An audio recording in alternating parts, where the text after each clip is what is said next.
It's nice when you can land a big job like this with an important client. Gives you a great opportunity to perform, but you got to be careful what you ask for.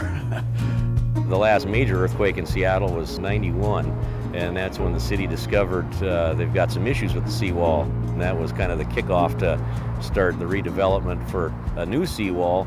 Part of that in conjunction is the new tunnel. The viaduct, as we know it today, is going to be demolished, and the city's going to have the view it probably should always had of the waterfront here. Nothing on the seawall project was normal. We weren't sure if we were going to be able to pull this off. In 105 days, we had to perform about 13,000 to 14,000 man-hours of work.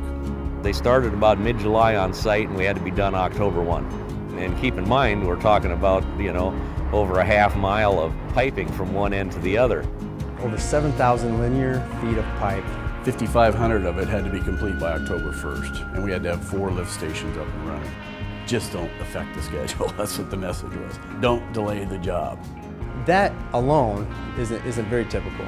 Now, put it on piers and put it out in Elliott Bay with a 15-foot swing tide each day, working out of boats, it even gets even more abnormal. Really their biggest challenge up front is how do you physically lay it out and do it in the field, and the only way you have a shot, especially in a short window, is to pre-plan your work so you can put it in right the first time and keep going. One of the things they discovered early on is the integrity of the existing piles weren't in the best of shape. So that's where Holmberg really supplied a great benefit, because they were down there, they were doing the dimensioning and as-builting, and they always had the can-do attitude. The city promised the pier owners they wouldn't know we were there. They weren't going to know we were there, so that was the other challenge. How are we going to perform that work in that time frame without any access from the shore? Absolutely no staging, no material storage. In fact, take off your orange vest, because we don't want the pier owners or the public to know that there's a construction project down here. We had to get creative, and Mortensen was really helpful. We built what we called a floating work platform. We just didn't put our tail between our legs and run off, and I think that they saw that, okay, Holmberg, you're not backing down. You're going to figure out a way to get this job done. The determination and go ahead. Wade was working around the clock, 24/7. All this work had to take place based on the tide schedule. You have 2 high tides and 2 low tides a day, so their work windows were about 6 hours. A lot of times it was at night in the dark. 2 a.m., it's a 5 a.m., it's a high water, low water. They came in, ramped up real quick, and performed real professional for us.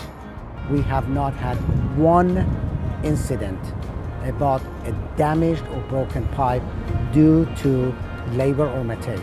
If it wasn't for the support that we got from Mortensen-Manson, we would have failed. Just like any relationship, it has to be built. And in a good relationship, it has to be earned.